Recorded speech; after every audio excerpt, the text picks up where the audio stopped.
So it's pretty clear that we're going to face some kind of renewal of the COVID lockdowns, whether this is mask mandates, whether it is coercion socially and governmentally to take a new COVID vaccine, possibly lockdowns. We're not exactly sure what we're going to face, but it's become increasingly clear that the first stage has begun. The first stage is the media onslaught telling us that there's a COVID wave that's about to happen, that it's a little bit of a different strain. Scientists are unsure about how serious it is and how we catch it, maybe because no one knows they have it when they have it.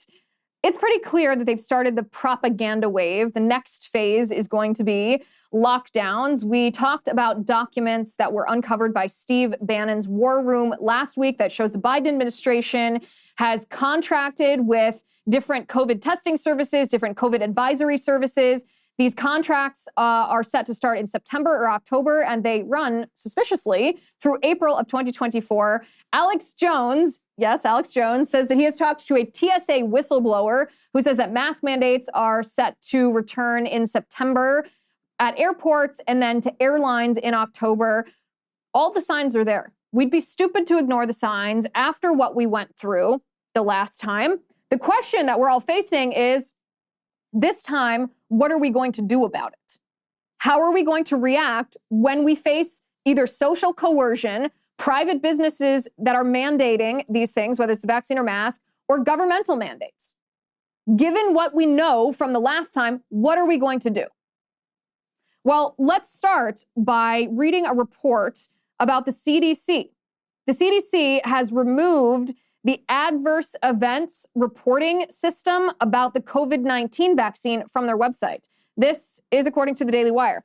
The CDC website appeared to have quietly stopped collecting COVID-19 vaccine adverse events on the federal agency's vSafe website earlier this summer. Thank you for your participation.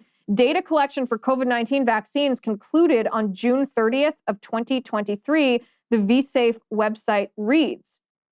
Instead of displaying data collected from the mRNA vaccine, the CDC website redirects users to the FDA Vaccine Adverse Event Reporting System website for adverse event reporting.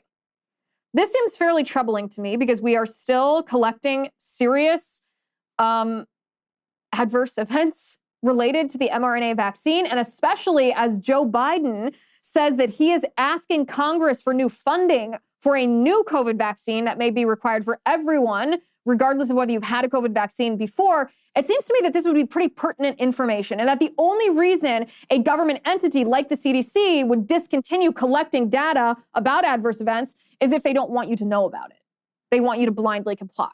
They want you to take their vaccine, big pharma profits on the side. Maybe you're hurt, maybe your family members are hurt, but you have no way to report it. It's never collected, and so you're just dismissed as a conspiracy theorist. If this doesn't inform our decisions about how we're going to respond to upcoming mask mandates and vaccine mandates and lockdowns, then I don't know what does. Scott Adams, if we could bring this post, this is a post on X, formerly known as Twitter. Scott Adams, he's the co-founder, the creator of Dilbert. He's been canceled for really not that controversial of opinions in the past. But Scott Adams suggests that the way that people should push back against upcoming mask mandates this time is, this is what he says, the mask issue is going to get ugly unless the first corporation that bows to the government and requires masks gets taken down by its customers. We will have to bankrupt a Fortune 500 company, as an example, just to get our freedom back. It's the only smart play. Focus all cannons on that first offender and take it down fast. So what he's suggesting is Bud Light them, target them. And when I say target them, I mean target the store them. We discovered something very powerful this summer as consumers. We discovered our power as consumers, a power that we've probably already had, we've always had, but we've never effectively harnessed that power to make our voices heard in the marketplace, meaning we've never been good at boycotting. Conservatives have never been good at boycotting, but finally we did. First, it was Bud Light, then it was Target. The way that the government enforces these mask mandates and these vaccine mandates is not necessarily through government power. It's through what they call public-private partnerships, making airlines, for example, force people to wear masks. The airlines didn't want to force people to wear masks, but Pete Buttigieg used the power of government. Joe Biden's administrative state, OSHA, used the power of government to force these private entities to enforce mask mandates and vaccine mandates because people have to fly. They have to fly for work. I fly all the time for work. I had to during the first COVID wave when masks were mandated. I had to wear a mask on the plane or else not fly. I'm not going to do that this time.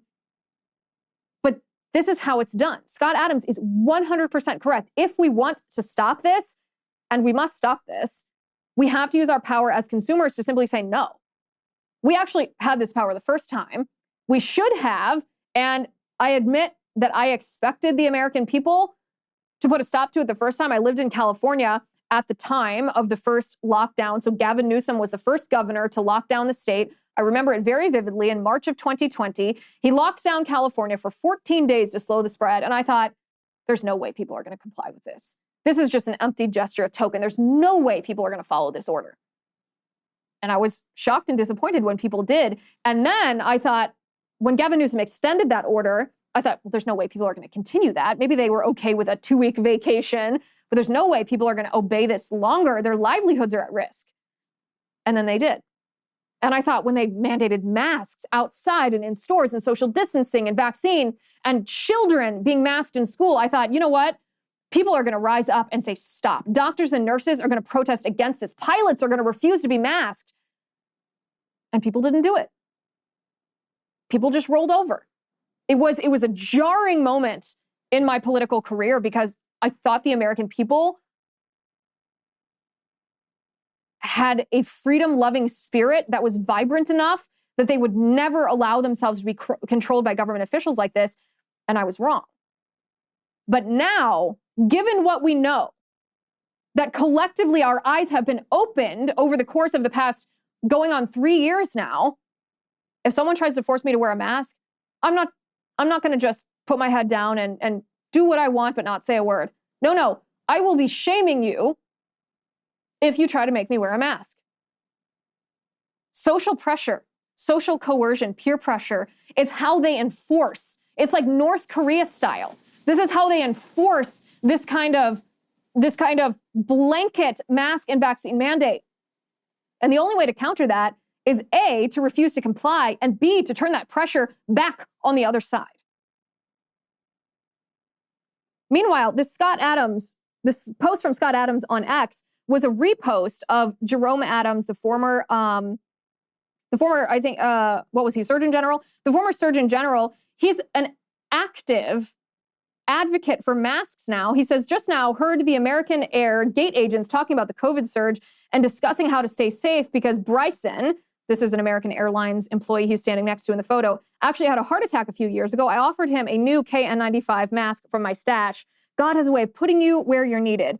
Well, what's funny here is Jerome Adams is an advocate of masks now, but just a couple of years ago, he was quite the opposite. He said people shouldn't wear masks. Take a listen to this. And one of the things they shouldn't be doing, the general public, is going out and buying masks. It actually does not help. It's not been proven to be effective in preventing spread of coronavirus amongst the general public. And actually, people who tend to buy masks and don't know how to wear them properly, as a healthcare provider, I have to get fit tested. Folks who don't know how to wear them properly tend to touch their faces a lot and actually can increase the spread of coronavirus. You can increase your risk of getting it by wearing a mask if you are not a healthcare provider. That's 100% true. First of all, healthcare providers don't wear masks to stop the spread of viruses. Surgeons wear masks to cover their face to protect themselves from being splattered by blood during surgery. It has nothing to do with the spread of bacteria or viruses. And Jerome Adams in that video of a couple years ago was correct. So you have to ask yourself, well, what happened, Dr. Adams, between that video and now? Who's been paying you, perhaps, to change your opinion? I think we can all guess. I prefer, as a doctor, Dr. Joseph Ladapo of Florida, who says that people should refuse to participate in masking. This is the Surgeon General of Florida. If we could bring this post up on the screen. This is what he says. I'm going to bring it up so you can see it. What do you call reimposing mask policies, Dr. Ladapo says, that have been proven ineffective or restarting lockdowns that are known to cause harm? You don't call it sanity, Those terrible policies only work with your cooperation. How about refusing to participate?